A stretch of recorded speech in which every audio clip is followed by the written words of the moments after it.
गुरुर्ब्रह्मा गुरुर्विष्णु गुरुर्देवो महेश्वरः गुरुर्साक्षात् परब्रह्म तस्मै श्री गुरुवे नमः। ॐ गजाननं भूतगणाधिसेवितं कपितजम्बुफलचारुभक्षणम् उमासुतं शोकविनाशकारिकं नमामि विघ्नेश्वरपादपङ्कजम्। सच्चिदानन्दरूपाय विश्वोत्पत्त्यादिहेतवे तापत्रे विनाशाय श्रीकृष्णाय वयं नमः। बोल वृंदावन बिहारी लाल की जय, बोल बांके बिहारी लाल की जय। आज हम आपको श्रीमद् भागवत महापुराण में गजेंद्र के द्वारा भगवान की स्तुति और उसका संकट से मुक्त होना, ये वाली कथा सुनाएंगे। तो आप सभी मन को एकाग्र करते हुए शांतिपूर्वक कथा को श्रवण करेंगे और धर्म लाभ प्राप्त करेंगे। श्री सुखदेव जी कहते हैं कि परीक्षित, अपनी बुद्धि से ऐसा निश्चय करके गजेंद्र ने अपने मन को हृदय में एकाग्र किया और फिर पूर्व जन्म में सीखे हुए श्रेष्ठ स्तोत्र के जप के द्वारा भगवान की स्तुति करने लगा। गजेंद्र ने कहा कि जो जगत के मूल कारण हैं और सबके हृदय में पुरुष के रूप में विराजमान हैं एवं समस्त जगत के एकमात्र स्वामी हैं, जिनके कारण इस संसार में चेतना का विस्तार होता है, उन भगवान को मैं नमस्कार करता हूँ, प्रेम से उनका ध्यान करता हूँ। ये संसार उन्हीं में स्थित है, उन्हीं की सत्ता से प्रतीत हो रहा है, वे ही इसमें व्याप्त हो रहे हैं और स्वयं वे ही इसके रूप में प्रकट हो रहे हैं। ये सब होने पर भी वे इस संसार और इसके कारण प्रकृति से सर्वदा परे हैं। उन स्वयं प्रकाश, स्वयं सिद्ध, सत्तात्मक भगवान की मैं शरण ग्रहण करता हूँ। ये विश्व प्रपंच उन्हीं की माया से उनमें अध्यस्त है। ये कभी प्रतीत होता है तो कभी नहीं, परंतु उनकी दृष्टि जो कि तो एक सी रहती है। वे इसके साक्षी हैं और उन दोनों को ही देखते रहते हैं। वे सबके मूल हैं और अपने मूल भी वही हैं, कोई दूसरा उनका कारण नहीं है। वे ही समस्त कार्य और कारणों से अतीत प्रभु मेरी रक्षा करें। प्रलय के समय लोकपाल और इन सब के कारण संपूर्ण रूप से नष्ट हो जाते हैं। उस समय केवल अत्यंत घना और गहरा अंधकार ही अंधकार रहता है,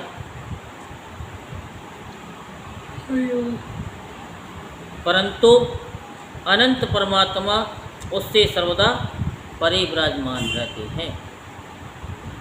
वे ही प्रभु मेरी रक्षा करें। उनकी लीलाओं का रहस्य जानना बहुत ही कठिन है। वे नट की भांति अनेकों वेश धारण करते हैं। उनके वास्तविक स्वरूप को न तो देवता जानते हैं और न ऋषि ही। फिर दूसरा ऐसा कौन प्राणी है जो वहाँ तक जा सके और उसका वर्णन कर सके। वे प्रभु मेरी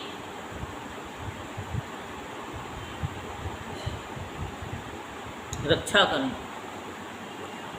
जिनके परम मंगल में स्वरूप का दर्शन करने के लिए महात्मा गण संसार की समस्त आसक्तियों का परित्याग कर देते हैं और वन में जाकर अखंड भाव से ब्रह्मचर्य आदि अलौकिक व्रतों का पालन करते हैं तथा अपने आत्मा को सबके हृदय में विराजमान देखकर स्वाभाविक ही सबकी भलाई करते हैं। वे ही मुनियों के सर्वस्व भगवान मेरे सहायक हैं, वे ही मेरी गति हैं। न उनके जन्म कर्म हैं और न नाम रूप, फिर उनके संबंध में गुण और दोष की तो कल्पना ही कैसे की जा सकती है। फिर भी विश्व की सृष्टि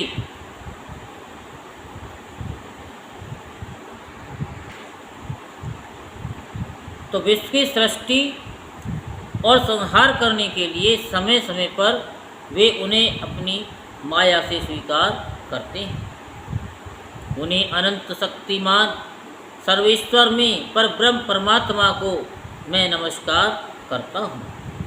वे अरूप होने पर भी बहुरूप हैं, उनके कर्म अत्यंत आश्चर्य में हैं।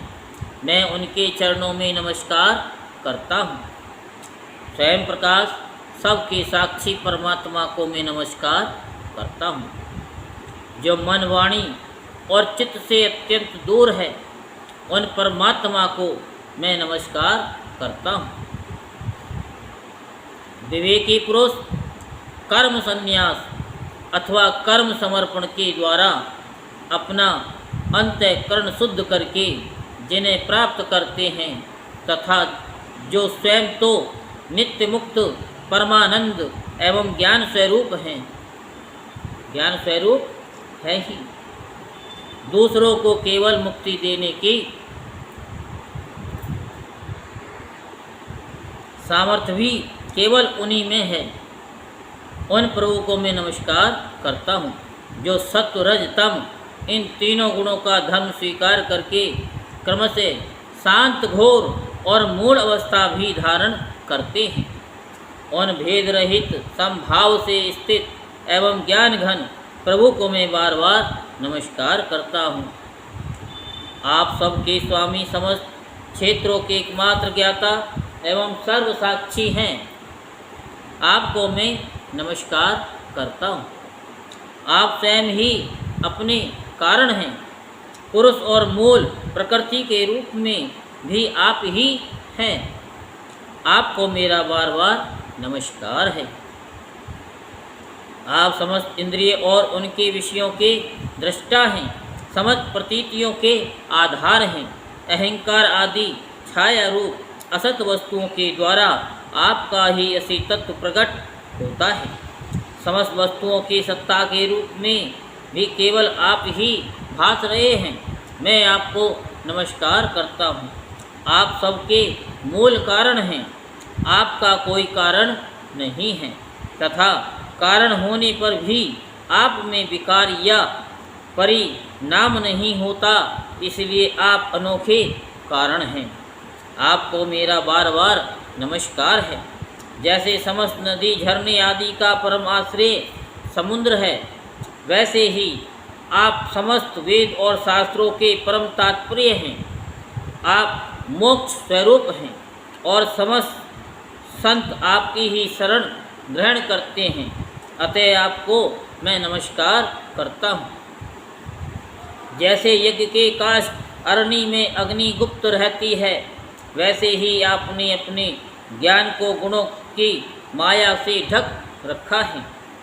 गुणों में क्षोभ होने पर उनके द्वारा विविध प्रकार की सृष्टि रचना का आप संकल्प करते हैं। जो लोग कर्म संन्यास अथवा कर्म समर्पण के द्वारा आत्म तत्व की भावना करके वेद शास्त्रों से ऊपर उठ जाते हैं, उनके आत्मा के रूप में आप स्वयं ही प्रकाशित हो जाते हैं। आपको मैं नमस्कार करता हूँ। जैसे कोई दयालु पुरुष फंदे में पड़े हुए पशु का बंधन काट दे, वैसे ही आप मेरे जैसे शरणागतों की फांसी काट देते हैं। आप नित्य मुक्त हैं, परम करुणा में हैं और भक्तों का कल्याण करने में आप कभी आलस्य नहीं करते। आपके चरणों में मेरा नमस्कार है। समस्त प्राणियों के हृदय में अपने अंश के द्वारा अंतरात्मा के रूप में आप उपलब्ध होते रहते हैं। आप सर्वेश्वर पूर्ण हैं एवं अनंत हैं।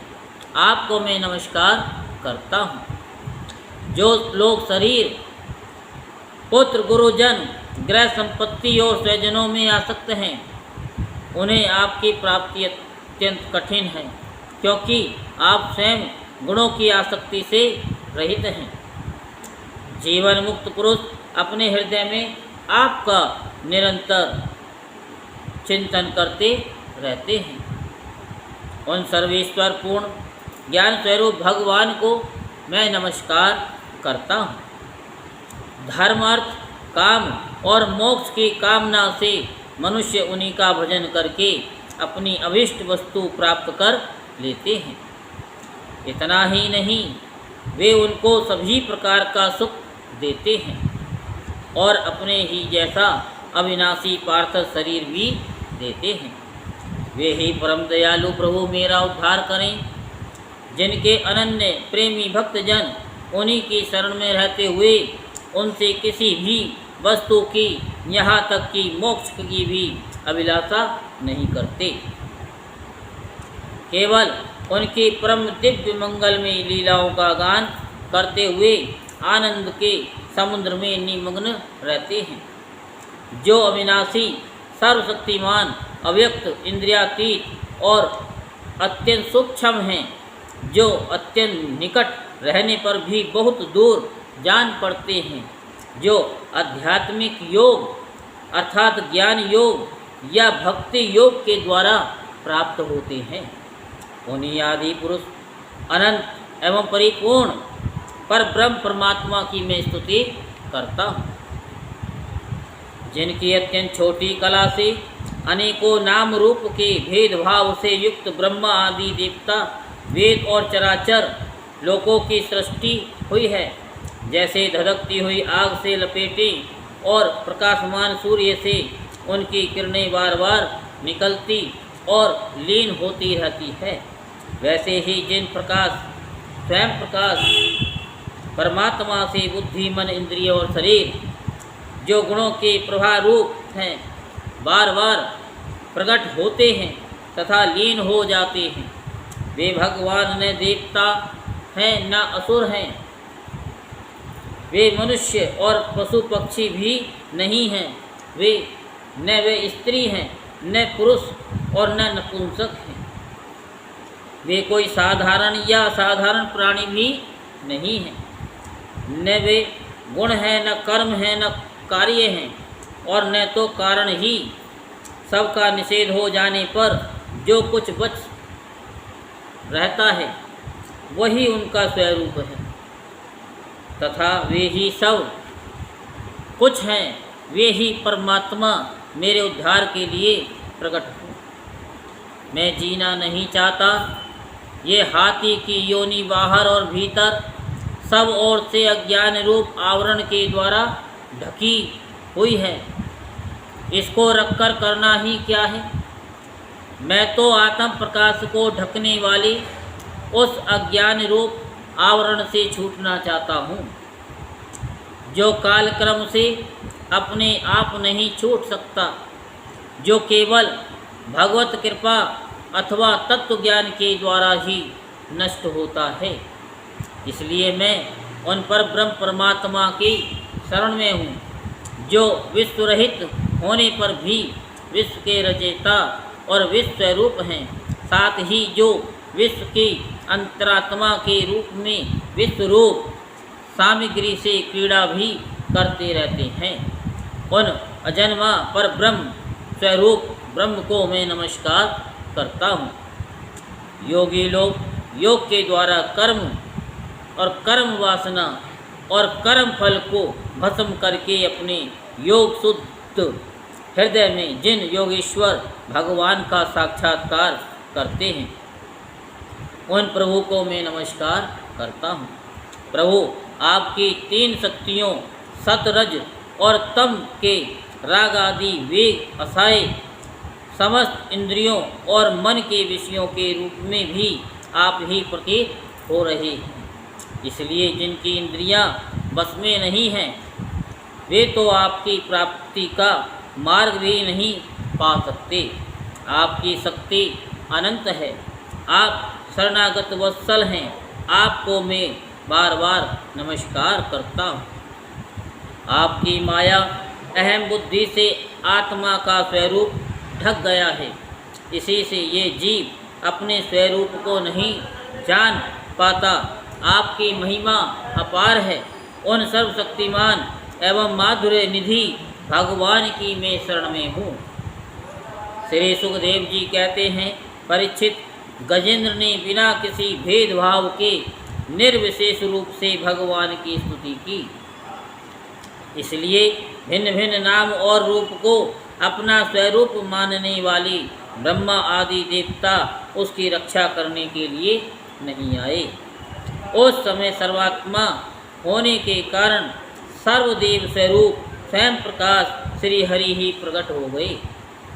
विश्व के एकमात्र आधार भगवान ने देखा कि गजेंद्र अत्यंत पीड़ित हो रहा है, अतः उसकी स्तुति सुनकर वेद में गरुड़ पर सवार हो चक्रधारी भगवान बड़ी शीघ्रता से वहाँ के लिए चल पड़े जहाँ गजेंद्र अत्यंत संकट में पड़ा हुआ था। उनके साथ स्तुति करते हुए देवता भी आए। सरोवर के भीतर बलवान ग्रह ने गजेंद्र को पकड़ रखा था और वह अत्यंत व्याकुल हो रहा था। जब उसने देखा कि आकाश में गरुड़ पर सवार होकर हाथ में चक्र लिए भगवान श्री हरि आ रहे हैं, तब अपनी सूंड में कमल का एक सुंदर पुष्प लेकर उसके ऊपर को उठाया और बड़े कष्ट से बोला, नारायण जगद्गुरु भगवान आपको नमस्कार है। जब भगवान ने देखा कि गजेंद्र अत्यंत पीड़ित हो रहा है, तब वे एक बार की गरुड़ को छोड़ करके कूद पड़े और कृपा करके गजेंद्र के साथ ही ग्रह को भी बड़ी शीघ्रता से सरोवर से बाहर निकाल लाए। फिर सब देवताओं के सामने ही भगवान श्री हरि ने चक्र से ग्रह का मुंह फाड़ दिया और गजेंद्र को छुड़ा लिया। बोल वृंदावन बिहारी लाल की जय, बोल बांके बिहारी लाल की जय। जय जय श्री राधे श्याम, जय जय श्री राधे श्याम, जय जय श्री राधे श्याम।